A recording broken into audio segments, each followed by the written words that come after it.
ukiingia kwenye mitandao, kazi yake ni kucheza uchi, kazi yake ni kuposti mafanikio yake, lakini kazi yake kubwa anayofanya ni kuingiliwa kinyume na maumbile. Kama ambavyo nimeeleza katika siku zilizotangulia kwamba Kongo ni moja kati ya nchi ambayo sisi Islamic Foundation tunapata ushirikiano mkubwa sana kwao.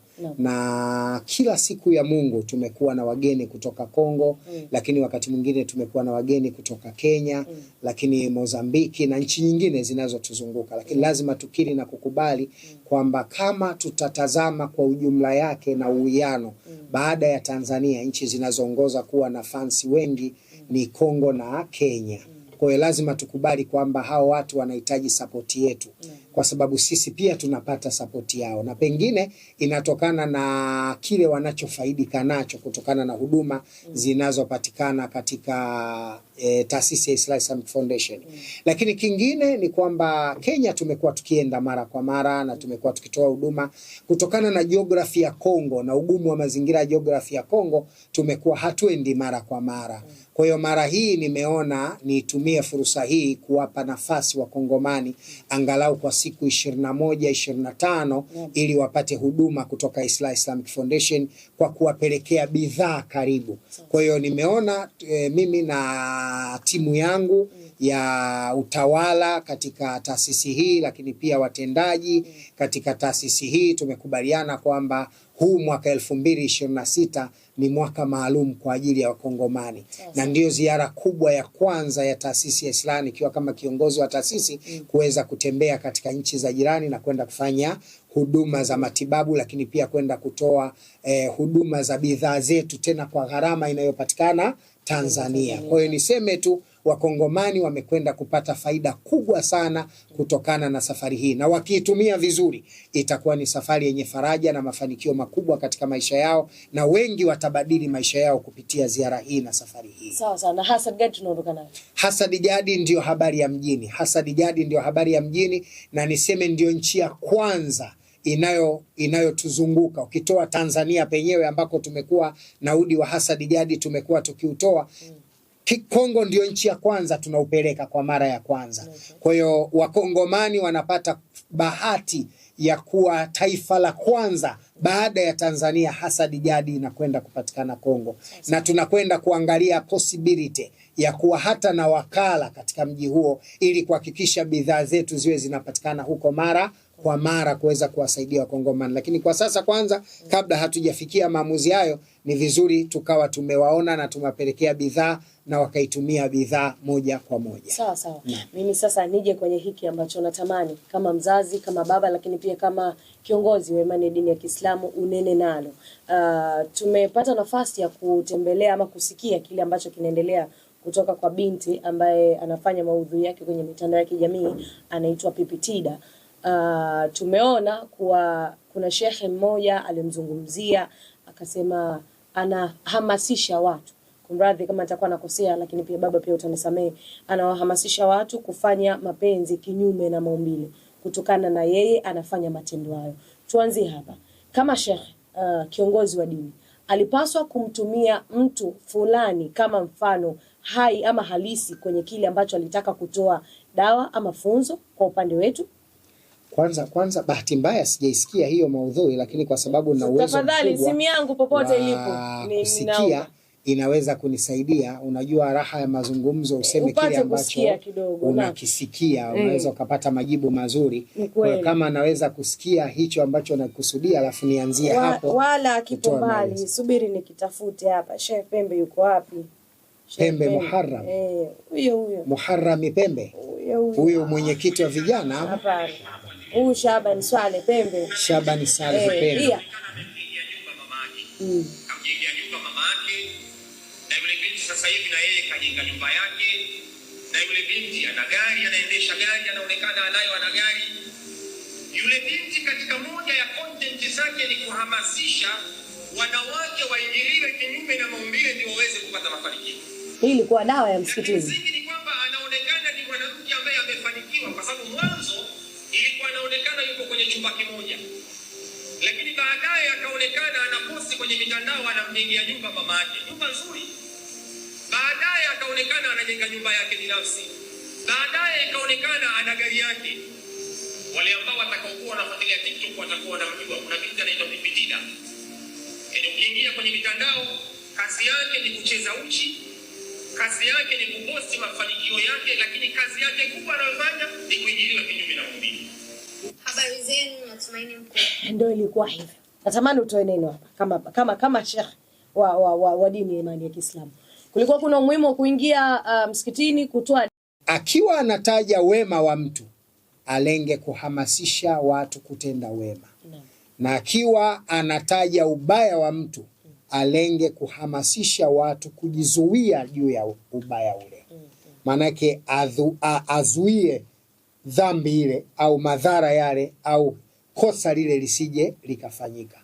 Kwa hiyo sheria ya dini kumtaja mtu kwa jina sio kosa, ikiwa haja ya kufanya hivyo ipo, ili kushibisha content unayoifikisha na watu wakathibitisha kwamba unachokizungumza kina ukweli ndani yake. Kwa sababu kama hivi alivyosema Sheikh Pembe, ndivyo ilivyo kwamba huyu binti anajiuza kinyume na maumbile, na kwa kujiuza kwake ndio anasababisha kujenga na kufanya mambo mbalimbali. Maana yake nilichojifunza kwenye maudhui ya Sheikh Pembe, alikuwa akilaani, isipokuwa kabla ya kulaani, kabla ya kukemea, alielezea historia. Yawezekana pia waandishi wamekata kipande wakakiweka ikawa kama anahadithia na kuelezea, japo lengo la shekhe lilikuwa ni kukemea. Sasa siku hizi kuna tabia, unazungumza kitu watu wanakata kipande, wanakitafutia maudhui mtandaoni ili watengeneze fans wengi, waongeze viewers katika akaunti zao. Lakini kimsingi naweza kusema kama hivyo alivyosema shekhe ndivyo maisha huyo binti alivyo. Hayo sio maisha sahihi, bila ya kujali awe ni Muislamu au si Muislamu. Hayo si katika maisha sahihi katika ubinadamu na hali ya maisha tulionayo kama binadamu tulivyoumbwa. Swali ni je, ambalo wengi tumekaa tukijiuliza, kama shekhe ama kiongozi wa dini alifahamu vipi kile ambacho amekizungumza? Wengi tumebaki hapa kwenye mabano, kwa sababu tukitazama Pipitida ni kweli ni binti ambaye anacheza akiwa nusu tupu kwenye mitandao ya kijamii. Ni kweli amemjengea mamake nyumba. Ni kweli anamiliki gari. Lakini wewe kama ustadhi, wewe kama sheikh, umefahamu vipi kile ambacho umekizungumza kwamba anafanya hivyo kwa sababu amepata hivyo kwa sababu ametumika kinyume na maumbile? Na hatuwezi jua, pengine ana biashara zake, pengine ana maisha yake nje hayo. Si kwamba namtetea Pipitida, ila nimezungumza kile ambacho sisi tunakiona kwa kupitia kile ambacho anatuonyesha. Tukitoka hapo pia Pipitida alizungumza yeye mwenyewe. Alisema kuwa shekhe alishawahi kumtamani na kumtafuta, ndio maana akaamua kumchafua kwenye mitandao ya kijamii kwa kuzungumza hivyo. Nataka pia nikusikilizishe na hiyo pia. Haiko mbali. Kwa majina naitwa Pipitida. Sorry kwa kauli nitakayoongea kama itakuwa mtu nimemkwaza, ila mimi hiki kitu kimenikwaza sana sana sana, ndio maana nimekuja mbele yenu kuongea. Kutokana na kauli ya Sheikh Shabani Pembe alichokiongea. Sheikh Shabani Pembe, mimi na imani hunifahamu, ila unanijua kwa kuniona tu, si ndio? Kitendo cha kusema mimi naingiliwa kinyume na maumbile ndio maana nimejenga, sijapendezwa nacho Sheikh. Sio vizuri. Mimi nilika, kama sio mtoto wako basi una ndugu yako mwenye lika kama la kwangu mimi. Ungemsikia anaongelewa kama ulivyoongea wewe, ungejisikiaje? Tena anatajwa hadi jina. Ungejisikiaje Sheikh? Sheikh Shabani Pembe, ulikuwa unanihitaji, nimekukataa. Ulikuwa unahitaji unifanye mimi kinyume na maumbile. Maana mamlaka yako ya akili yalikuwa yanakuonesha kuwa mimi ninavyofanya, ninavyochezwa, basi naingiliwa kinyume na maumbile. Ndio maana ulikuwa unahitaji kunifanya kinyume na maumbile. Kitendo cha kukatalia, umeamua kuwaaminisha watu kuwa mimi nafanya kinyume na maumbile ikiwa wewe nimekukatalia. Unahisi ni sahihi ulivyoongea? Tumesikia alishakizungumza bibi. Pengine kwenye jicho lako kama mzazi, kama sheikh, una kipi cha kuzungumza? Kitu cha kwanza nataka nikufundisheni kitu. Naam.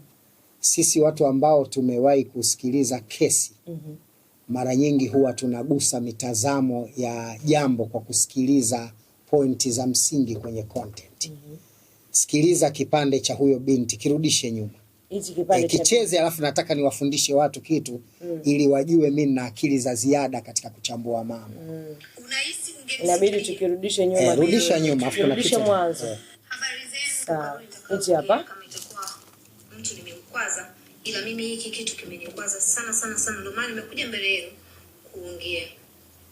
Kutokana na kauli ya Sheikh Shabani Pembe alichokiongea. Sheikh Shabani Pembe, mimi na imani hunifahamu, ila unanijua kwa kuniona tu. Simama hapa kidogo. Umesikia hayo maneno? Sheikh Shabani Pembe, mimi najua hunifahamu, ila na imani unanijua kwa kuniona tu kwenye mitandao. Naam. Umenielewa sasa?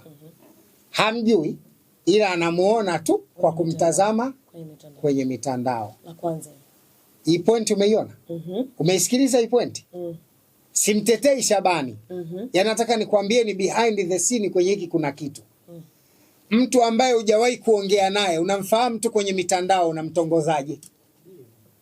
Si kuna DM. Wanaingia kule kwenye DM Instagram account zake. Haikuonyeshwa DM hapo. Hawana ukaribu. Mtu ambaye unaweza kumtongoza mpaka umwambie hayo, huwezi kuingia kwenye DM ukachati naye tu. Na hata leo mkimwambia huyo binti aonyeshe message za chati za Pembe na yeye huwezi kuzipata. Lugha hiyo tu inaonekana hao kila mmoja akaamua kumchafua mwenzie. Si unaeleweka sasa? Maana wameamua kuchafuana. Yes. Hapo sasa kama mbwai na iwe mbwai. Shekhe kajaribu kusimama. Kuna swali kule. Alijuaje kama kafanya au hakufanya? Alijuaje kama hana ukaribu naye? Kwa sababu ile alijuaje pia ina swali kama hana ukaribu naye. Sasa hii alijuaje kama hana ukaribu naye? Majibu ya huyu binti yameonyesha hana ukaribu naye. Lakini majibu yanaonyesha kwamba huyu bwana hakupendezwa. Huyu binti hakupendezwa na kitendo alichokitumia, tena kwa kumtaja kwa jina. Nataka nikuambie kitu mwanangu na Watanzania wenzangu. Dunia ya leo kuna watu kwanza wanaishi kama mkaa. Wanaishi kama mkaa. Maana kama mkaa. Usipokuchoma unakuchafua. Sawa sawa. Usipokuchoma unakuchafua. Yaani kuna watu maisha yao kama mkaa. Lazima wawe. Yaani ukipita karibu mawili, ima atakuunguza au atakuchafua. Naam. Umeelewa sasa?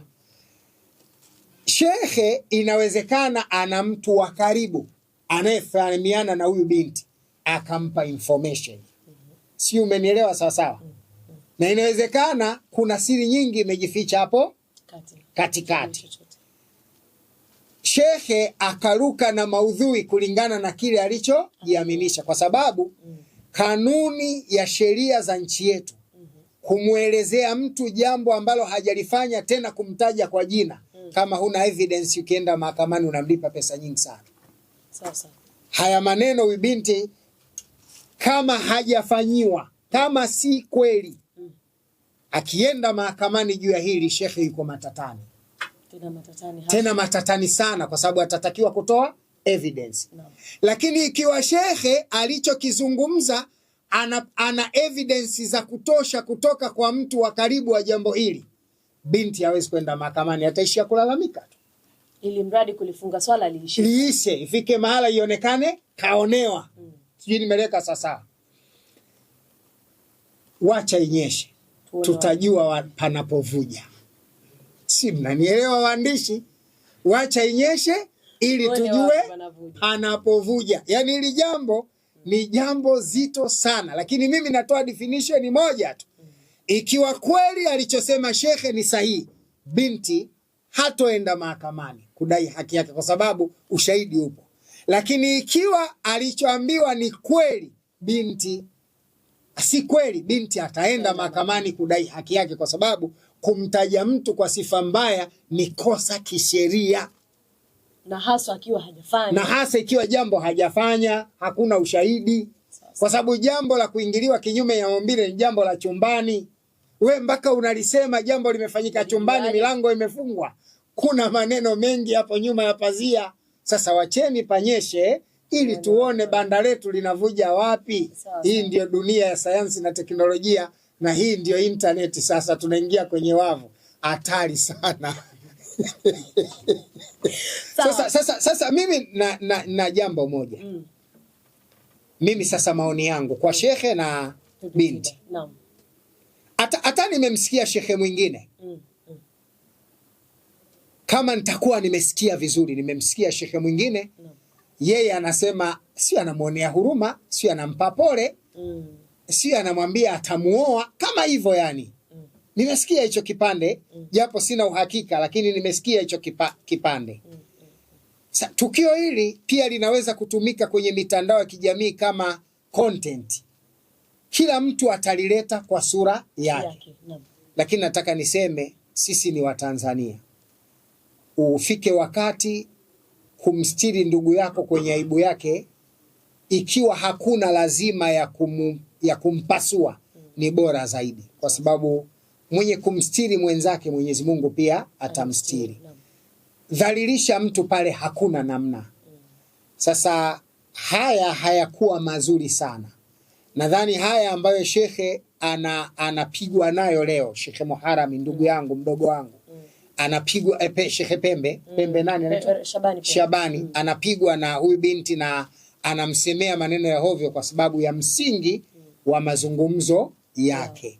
Kama angelisema mazungumzo yake kwa mafumbo bila ya kutaja jina, huku tusinge kwenda. Mimi binafsi sipendezwi na hili kwa sababu linamvunjia heshima yake shekhe. Kwa sababu shekhe ni kiongozi wa jamii. Hapaswi kutukanwa na watu ambao haoni shida likiharibika, likikaa sawa, yeye kwake haoni shida. Kwa ni waase mashekhe wenzangu, ni waase viongozi wa dini, tunapotaka kufikisha maudhui kwa jamii, hebu tuchuje content na kujizuia ile misingi ya uzungumzaji na kutumia pointi ambazo haziwezi kukufanya yule adui asije akakudhalilisha, kwa sababu wakati mwingine unaweza kumtukana mtu akakutukania mama yako. Kwa hiyo tujitahidi sana kuchunga mazungumzo yetu tunapofikisha kwa jamii, kwa sababu madhara yake inaweza kuwa kukudhalilisha wewe kiongozi, na viongozi wa dini ni watu wanaoheshimika. Sheikh Pembe ni miongoni mwa watu ambao mimi binafsi na appreciate kazi zake na sikubali sana. Ni mtu ambaye ana uwezo mkubwa wa kuzungumza, ni msomi wa dini, ni msomi wa dunia, anajua anachokifanya. Ajitahidi asiingie kwenye migogoro ya watu ambao hawana cha kupoteza. Unajua kuna watu duniani hawana cha kupoteza. Sasa huyu atakwenda mbali, anaweza akawa jambo ni kweli, asa akaamua kumtukana tu hivyo. Sasa tunaona shida kwa mtu kama Sheikh Pembe kuingia kwenye hili jambo. Kwa hiyo mimi niseme tu busara na hekima. Na hapa ni muombe Sheikh wa mkoa wa Dar es Salaam, Sheikh Walidi Al-Hadi, Walidi bin Sheikh. Yeye ana nafasi kubwa kwa sababu Walidi ni Sheikh wa vijana. Amuite Pembe, amuite ubinti, akae nao chini, alitengeneze ili liishe. Hatutamani kuona tena watu wakiendelea kurumbana na kulizungumza, kwa sababu tunaamini madhara yake ni makubwa kuliko faida zake. Sawa, mimi nimemaliza hapo, niseme asante sana. Nawashukuru sana kwa kunitembelea, karibuni sana. Asante sana.